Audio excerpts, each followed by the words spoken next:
Anasema kwamba ila jawabu al-mufti idha lam yatma'inna ila jawabu al-mufti, itakapokuwa hakutulia kwenye jawabu ile aliyopewa na huyo mufti wake, kama kulna, kama tulivyosema min qabli, huko mwanzo, kama anna lilmustafti, kama ilivyokuwa kwa huyo mwenye kuuliza, an yakbala jawabu al-mufti, kukubali jawabu ya aliyemuuliza, wala yasalu ghayrahu, wala asimuulize mwingine, bi'tibari, katika mazingitio, anna al-mufti, kwamba huyo aliyemuuliza min ahli al-ilmi, sawa, kwamba naye ni katika watu wenye elimu, wal fitya, na ni mtu anayehusika kutoa fatwa. Sisi leo tuarusha tu fatwa, tutoa tunasi, kila mmoja anatoa fatwa, lakini hasa nyenzo za kutolea fatwa hatuna, na hao waliokuwa nazo pia tunaweza tukasema na wao pia hawana. Maana ukienda ukimuuliza atakujibu kwa mujibu wa vile anavyotaka yeye, dhehebu lake. Kamuuliza masala kuhusu sheria, atakujibu kwa mujibu wa madhehebi yake, pengine yeye mwenyewe madhehebi ya mufti wayapinga. Sasa hapo itakuwa pia naye hana nyenzo za kutoa fatwa. Nyenzo za kutoa fatwa iwe mtu hakujifunga na dhehebu la aina yoyote, anajibu kwa mujibu wa sheria. Pale atakapokwenda ulizwa kwa mujibu wa dhehebu fulani, basi naam, atajibu kwa mujibu wa dhehebu hilo.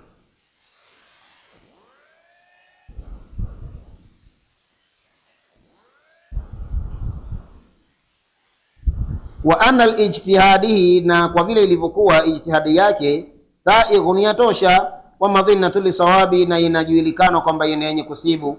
Wa maa hadha, na pamoja na hayo, kula yote, yasughu lilmustafti, atakiwa yule mwenye kutafuta fatwa, alla yutalibu muftihi, asimtake mwenye kumuuliza, bidalilin iktifaa minhu, asimtake dalili kwa ajili ya kujitosheleza kwenye jambo hilo, bidhahiri hali lmufti, kwa dhahiri ya hali ya mufti mwenyewe, wa annahu la yufti illa biilmin wa dalili, na kujulikana kwamba yeye hatoi fatwa isipokuwa kwa mujibu wa elimu na dalili.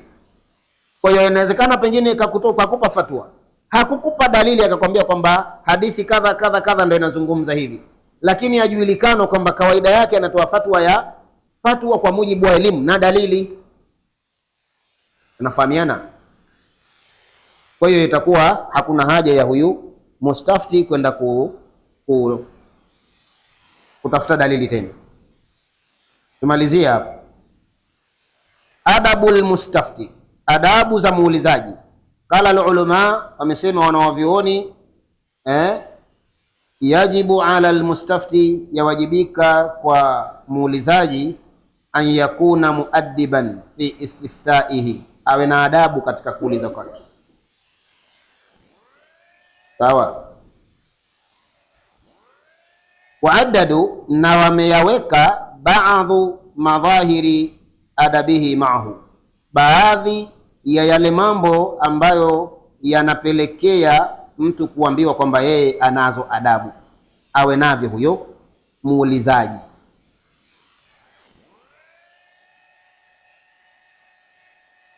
Sawa. Walwaqi, hali halisi, anasema anna adabil kalam, hakika ya adabu ya kuzungumza, fil islami, ndani ya Uislamu, wa adabi tilmidh, na adabu ya mwanafunzi, nahwa ustadhihi, mbele ya ustadhi wake. Na ukiambua ustadhi, shekhe, kama hivi tunavyojua si kwamba tami huko kanita ustadhi. Ustadhi ni mtu profesa, sawa, mtofauti na vile unavyojua sisi. Madhali yavaa kofia sana na ndevu ndevu, ashikashika kitabu, na yeye ni nani? Ustadhi. Hata muimbaji pia kaitwa ustadhi, kwa kuambe akaa mbele ya watu pale ndo afikisha ujumbe, naye mwenyewe asema nafikisha ujumbe, akiyonga yonga pale, akicheza cheza, naye pia utwa nani? Atakuja ustadhi fulani sasa hivi. Ustadhi bwana ni mtu aliyebobea katika elimu, ni profesa. Wengine ni walimu, tuteni walimu kwa kuwa ndio tutasema tukitafsiri, lakini usiseme ustadhi moja kwa moja. Sawa? Haya. Naam.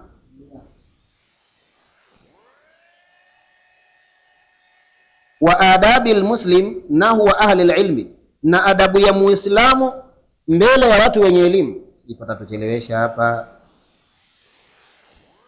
Kulliha, yote haya lazimatun, yanalazimisha fi haqi almustafti, katika haki ya muulizaji. Muislamu anatakiwa awe na adabu maalum kwa upande wa watu wenye elimu. Mwanafunzi anatakiwa awe na adabu maalum kwa ustadhi wake. Hata kama si ustadhi wako, si ana elimu, basi uwe na adabu naye. Katika watu ambao leo wamekosa adabu ni wenye elimu, hasa hii ya dini. Hawaekewi adabu wala hawaheshimu. Aweza ekewa adabu mpuuzi aliyejichora mwili mzima, kanjichora chora wote, ana mijusi, karakaka, nyoka, nanga ya meli, nanga ya jahazi, yani vile vitu vyote vya kijingajinga anavyo yeye. Kanjichora chora kama chizi, basi ataheshimiwa, lakini mwenye elimu atavunjiwa heshima.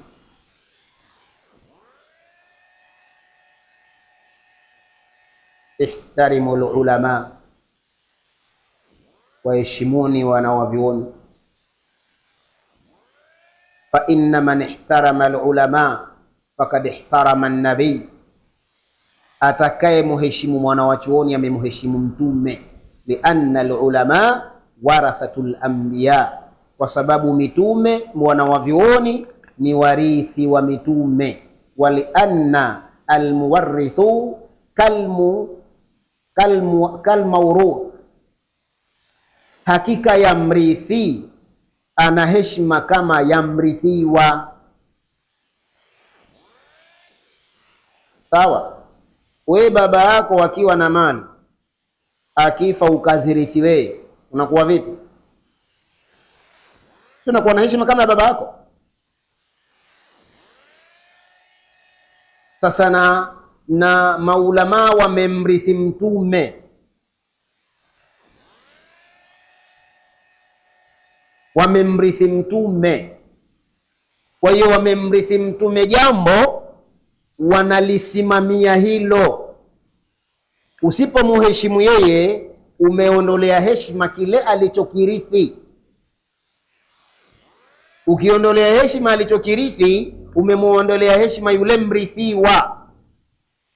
Na ukimuondolea heshima mrithiwa, umemuondolea heshima yule aliyemleta huyo mrithiwa.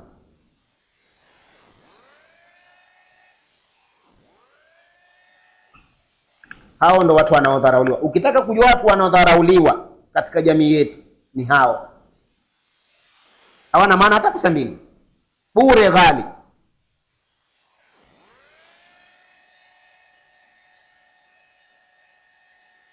Anatakiwa awe na adabu.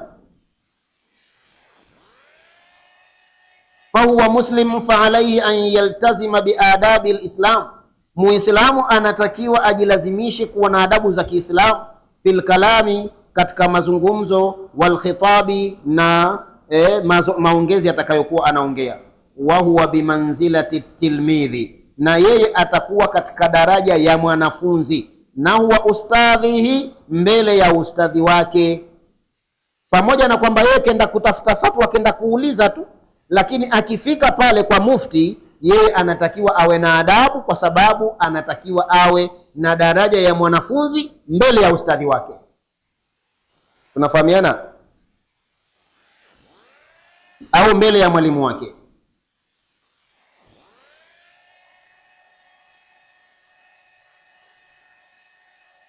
Fa alayhi an yaltazima bi adai alislam fi hadha almajal, basi lazima ajilazimishe kuwa na adabu za Kiislamu katika nyanja hizi. Wa huwa yasalu ahla alilmi, na yeye aendauliza mtu mwenye elimu. Fa alayhi, ni wajibu wake, an yaltazima bi adabi alislam nahwa alulama, ni wajibu wake ajilazimishe kuwa na adabu upande wa wanawavyuoni. Wa ala hadha, na kwa sababu hii, yajibu alayhi, yawajibika kwake, an yadhahara tawadhuihi nahwa almufti, ajilazimishe kudhihirisha unyenyekevu wake mbele ya huyo anayetaka kumuuliza, wahtiramihi, na kumheshimu, lahu, yeye huyo anayetaka kumuuliza.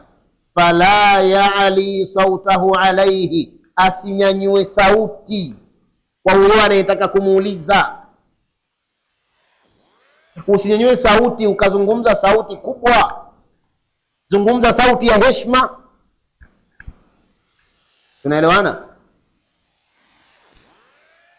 Hapa inabidi tupatikane kidogo nasi Sisi si wanafunzi, tuna walimu wetu, au sio?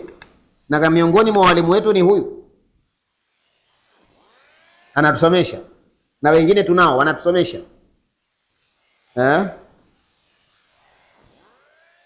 So unaenda unapiga makelele tu, che unaenda asubuhi, ukiambua kalala unasema amshwe.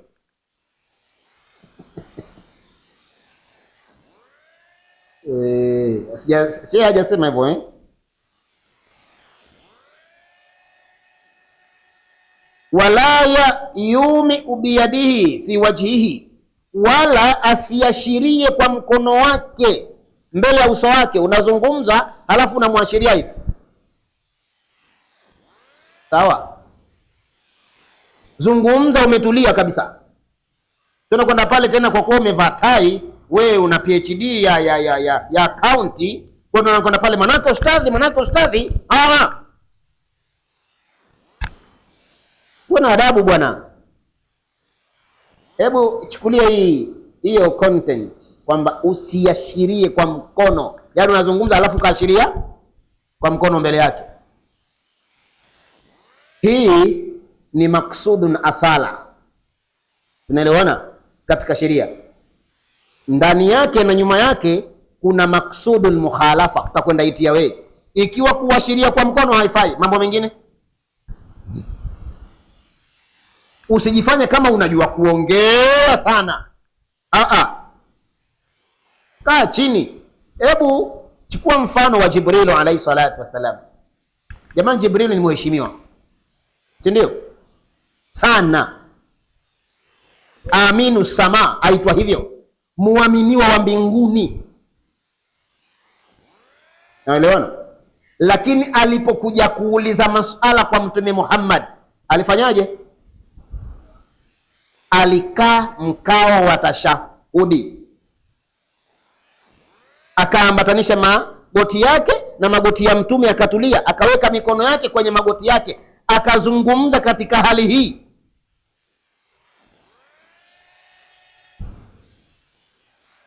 Tunafahamiana?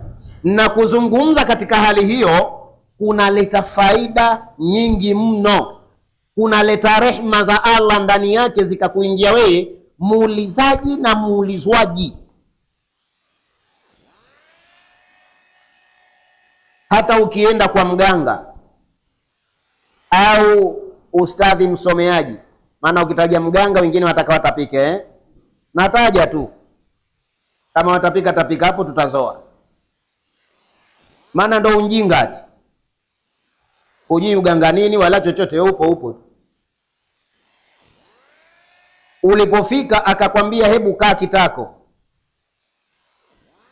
nyoosha miguu, mikono yako eka kwenye magoti, haya zungumza, jua huyo ni mganga kweli. Sawa? Na huyo anayo elimu kweli. Utakapozungumza hivi, wewe humzungumzii yeye mganga. Ukizungumza katika mazingira hayo, unazungumza na Allah. Tunaelewana?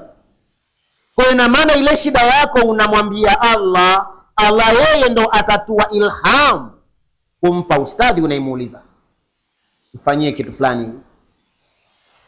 Au pale pale ulipokaa anaweza kukwambia hebu basi soma kul huwallahu hapo. Sikushashtaki kesi yako, ambatanisha kana kul huwallahu hapo. Nini maana yake? Maana yake ni kwamba haya niliyoyazungumza Allah yeye ni mmoja, anayajua yeye, uwezo wanao na yeye kukusudiwa, hafanani, anaweza kila kitu. Kesi imeisha tayari. Toka pale umetibika. naona nimetoka pale insha kama nimepona hivi kwa kul huwallahu, atakuwa na majini. Wewe huna adabu tu, hujasoma, hujui dini. Wewe wajua kuswali lakini dini hujui, dini huna. Unaelewana? Ndio maana huku nikasema kwamba hakuna kitu ambacho kimetoka nje ya nini, ya dini. Hakuna. Naam, muda unatuacha au tupaache? Fala ya'li sautahu alayhi, asinyanyue sauti yake. Wala ya yumi biyadihi, wala asiashirie kwa mkono wake. Fi wajhi, usoni kwake. Wala yukallimuhu bilahajatin jafatin kasia, wala asizungumze naye kwa lahaja ya mkato mkato. Maana kama unajua shehe kama ile usisilete ujinga huo. Hebu mmoja atupe kidogo hizi lahaja za lahaja hizi zilizozeleka. Si unajua vile shehe, zungumza kwa adabu. Hizo tai zako huko kwa wajinga wenzio. Wewe umekuja hapa hujiuliza vizuri. Hasa wakati mwingine mnakuja mnaweza tunakuchukulieni tu. Maana ukiambiwa utakuja kusema ajidai, lakini sasa si tutasoma. Hayo njoo ulize kijinga jinga utazama. Piga na bakora juu. Adabu wapi? Chasoma sasa. Naam.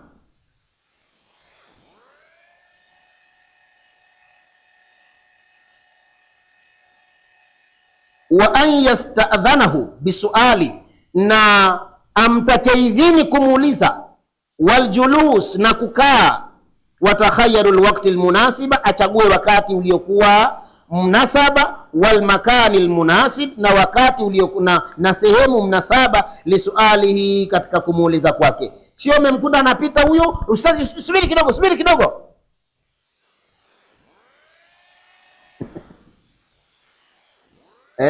Ukiamba saizi sitaki, unasema jeuri kama nini? Ando walimu gani hiyo? Au sio? Subiri kidogo, nataka kuuliza swala moja tu. Kwa hiyo umsimamishe pale, asimame, umuulize. Anatakiwa akae tena pahali maalumu, akwambie njoo. Mimi na ofisi yangu pale Muhajirina pale. Sawa? Na sio ustadhi hajafika, wewe ukaenda ukakaa pale anapokaa yeye, wansubiri. Kwa adabu huna. Au umekuta vitabu vya ustadhi vimepachikwa juu, ifika wakamata wafunua bila kuomba ruhusa. Mtachelewa kupata elimu.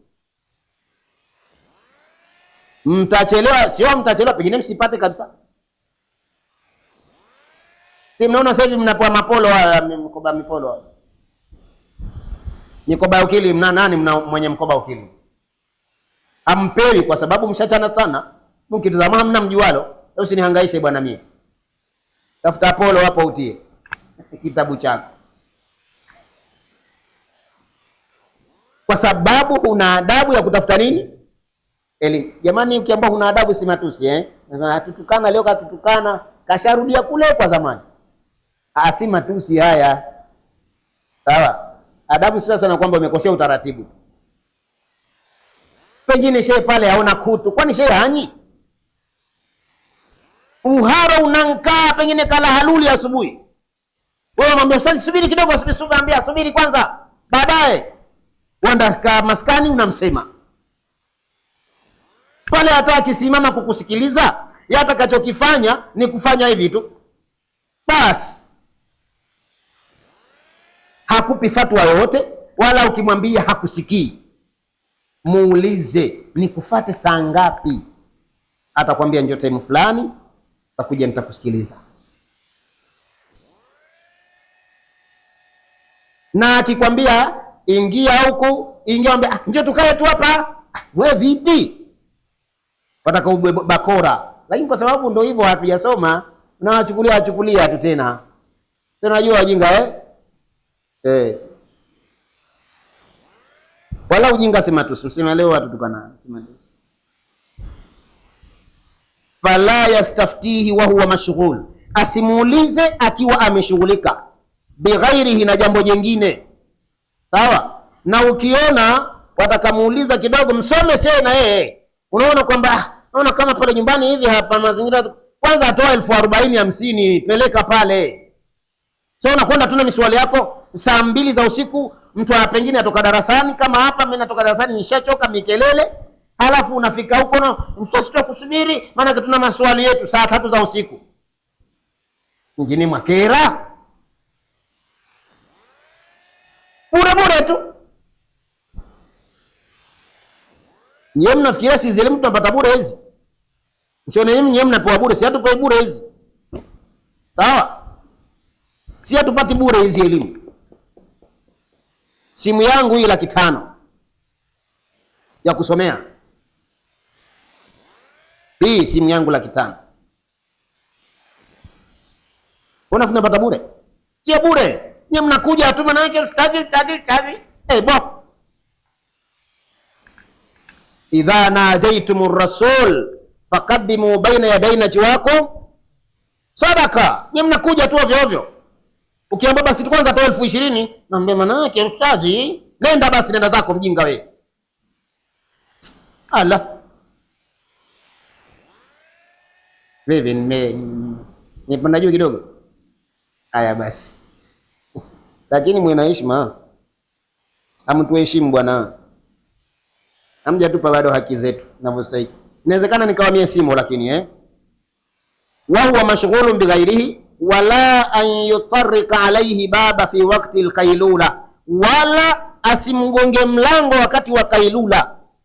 Unajua wakati wa kailula? Pengine hata mujui. Wakati wa kailula ni upi? Saa 7. Kailula. Haya hamji nyie.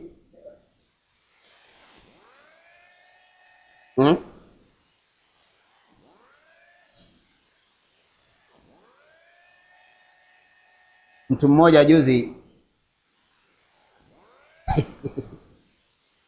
acha niseme tu bwana, kwani itakuwa nini? Alikuja pale nyumbani asubuhi kama saa 1. Nilikuwa nimekaa msikitini mle mpaka kama saa 1 kasorobo, nikatoka nisema sasa hivi bwana najisikia sijisikii vizuri.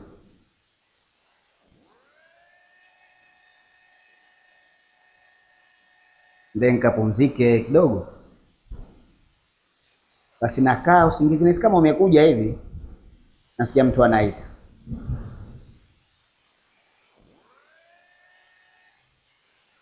Nikaja nikaita.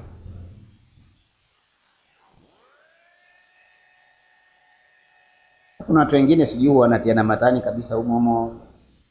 Kwa sijui wanajiamini vipi. Akaambiwa akwambia umsubiri msikitini. Nilikusudia kakae msikitini na yeye mpaka alale.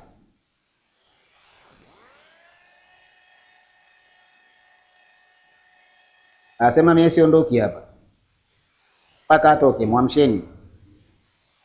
Mimi nina shida kubwa kweli kweli. Nikasema waza kaja akafa. Basi natoka ananiambia, maana nilisikia hapa kuna dadangu leo atakuja asubuhi, ndio nimekuja kumuona. Hilo tu.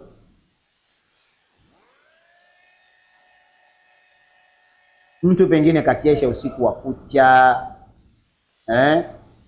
na matabu, macho yanamuuma, kichwa kinauma, hicho alichokuwa kikitafuta pengine hekiona. Maana unaweza kukesha usiku wa kucha na unachokitafuta usikione, au kakiona hufahamu. Alafu na wewe unakuja unankera. Mwena heshima sometime bwana. Mtatuheshimu mtuheshimu. Hata hapa msikitini pia mnatakiwa mwena heshima. Lakini nyewe mna heshima. Maana yake nilikwambieni nataka meza kama hii, mmetengeneza kama hii. Sasa bomba hizi sizitaki hizi. Sawa, hamna bomba huko.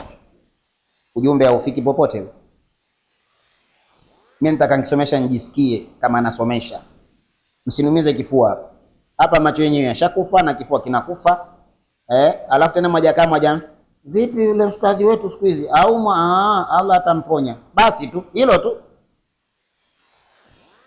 Tusiumizane vifua. Bwana kubwa. Haya. Mimi nikisema huwa nafanya na vitendo, nitakimbia. Mimi kabisa. Kwanza sasa hivi sina muda hata wa kupumzika, wiki nzima niko na kelele na siziwezi, kwa hiyo natafuta pahali sababu nikimbie. Basi naona kama ni hapa. Naam, haya basi. Wakati nikailula au naum au wakati wa kulala amelala. Lailan, usiku, ila ghairi dhalika, na wakati mwingine wote ule. Sawa? Madhahiri al-ihtiram. Hayo ndiyo mambo ya heshima ambayo anatakiwa mtu awe nayo kwa ustadhi. Sasa usiku jamani, kuna na dharura jamani Usiku wakati mwingine huna jinsi. Sawa? Haya, mtoto kanyooka huyo tokea saa 4 mpaka saa 7. Sema sasa hivi kwa ustadhi siruhusi nda ngongia mlango. Ndio yuafa huyo. Au ndio waumia huyo. Maana hata ustadhi hanaweza kuja kuzuia mauti, si ndio Lakini sasa roho sasa ndio ina nafasi yake. Au naenda unagonga, bwana ustadhi samahani, mwanangu bwana tokea saa 6 kaanguka mpaka sasa. Akusaidie. Sawa? Au wengine ndio hivyo, unapiga simu naambiwa chukua jivu hapo.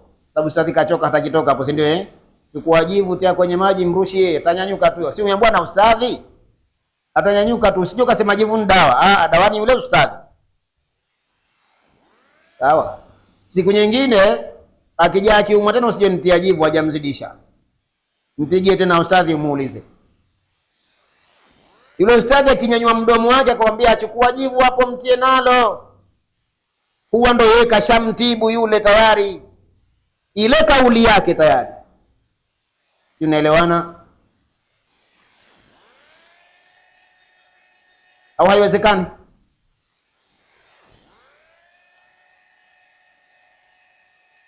Tunafahamiana jamani? Hizo dharura lakini lazima zizingatiwe. Hakuna sheria iliyokuwa haina dharura. Sheria zote zina dharura. Naam. Wa tawqiri adabi sual, na kuwa na zile adabu za kuuliza mtu akawa anazo. Sawa? Au kuzishika na kuzikubali. Wala shaka, na hakuna shaka, anna hadhihi almadhahiri wal adabi, kwamba haya madhahiri haya tuliyosoma hapa, vionyeshi hivi, wal adabi, na adabu hizi, tataatharu bil urfi wal adati, zitatoa athari katika urfi na zile ada tofauti tofauti ambazo zimo katika jamii. Fayajibu muraatiha, itawajibika kuchungwa hizo, maadamati hadhihi aladati wal a'rafi, wakati hizi ada zenyewe na urfu hizi, mazoea haya, litasadimi maani sharia, zinakwenda kugonga kwenye maana ya kisheria alislamia ya Kiislamu, kule aliposema Rasulullah alulama warathatu alanbiya, na hadithi nyingine zilizokuja kuwaheshimu wanawavioni, utakwenda kuingia kwenye vitu vyote hivyo. Kwa hiyo utapata fatwa ya kisheria kwamba haya atakiwa afanyiwe mwana wa chuoni. Tunafahamiana?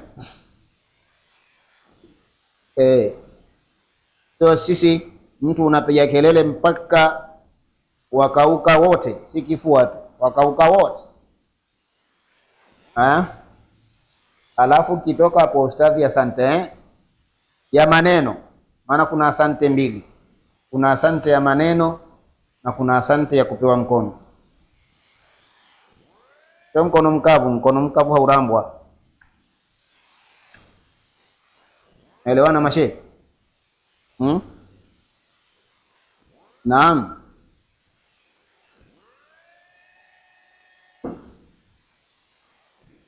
Ukisoma Taalimi al-Mutaallim basi utakuta mambo mengine mengi Hapa kidogo tumepitia tu baadhi.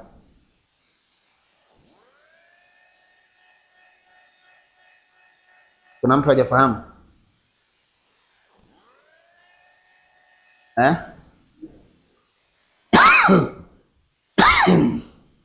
hajafahamu wapi shehe?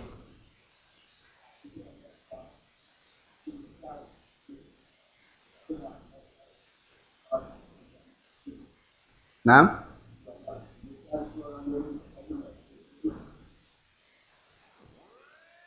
kama mfuatiliaji wa hiki kitabu, kama mfuatiliaji, basi hivyo vitu vyote tumeshavizungumza kwenye hiki kitabu.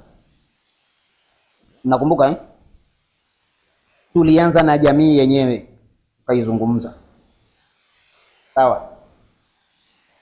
Fungueni vitabu vyenu hivyo, vitakwambieni huku nyuma huku tulianza na jamii yenyewe kuizungumza, inatakiwa jamii iishi vipi, sawa? Mpaka leo tumefika hapa kwa mamufti na mustafti, muulizaji na muulizwaji, hii yote tunaizungumza nini? Jamii, sawa? Hapo mbele yetu darasa inayofuata ni mufti sasa mwenyewe, yule muulizwaji mwenyewe sasa atakiwaje? Hapa tu wote tulikuwa tunamzungumza nani? Mustafti, muulizaji. Naelewana? Kwa hiyo tumepita huko nyuma. Mimi nikishasomesha kitu tena sirudi tena. Na wewe nakumbuka ulikuwa huko, labda utakuwa uzingatie vizuri, lakini jamii tulishaizungumza. Jamii inatakiwa kuwa jamii aina gani na kuishi vipi, tulishaizungumza. Ikiwa na hujafahamu pale Muhajirina, asubuhi tunakuwa tunapita content moja moja, fuatilia, utajua jamii inatakiwa kuishi vipi.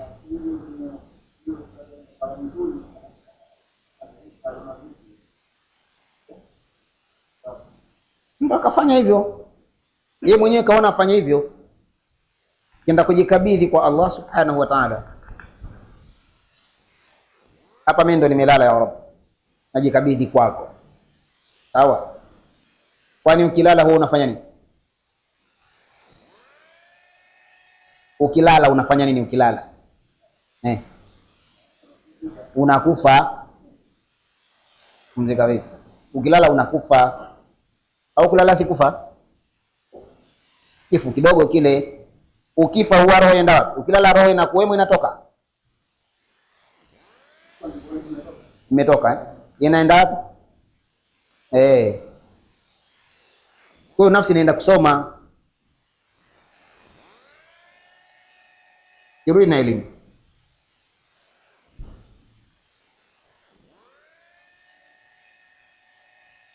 Naona kuna kitu cha kinyonge nyonge. Nasema Rasulullah, an-nafsu mu'minu mu'allaqu baina samai wal ardh bidainiha, nafsi ya muumini yatundikwa kati ya mbingu na ardhi kwa deni lake mpaka ilipo. Sasa wewe ustadhi, natakiwa usiwe na madeni, ili hivyo ukilala utegemea kusomeshwa na Allah, uwe huna madeni sawa? Ili nafsi yako ifanye nini? Iende. Ikiwa una madeni haiendi na kaa hapo hapo. Kwa hiyo utalala mpaka utaamka ujui chochote. Una madeni bwana na hutaki kulipa. Maana kama huna uwezo wa kulipa sawa, lakini una madeni, uwezo wa kulipa una, hutaki kulipa, unaeni hupati kitu. Itaenda nafsi yako na itasoma na itarudi na elimu. Utajua Allah anawafundisha watu kwa njia tofauti tofauti. Ali bin Abi Talib radhiallahu an alikuwa akitoa hutuba, watu mpaka wakawa wanamdhania labda pengine anapata wahi.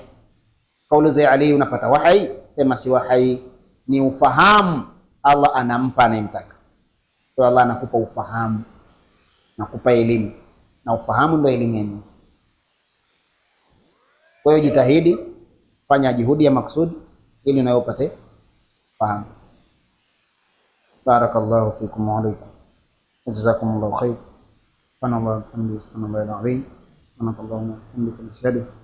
la ilaha illa anta nastaghfiruka wa natubu ilayk. Subhana rabbika rabbil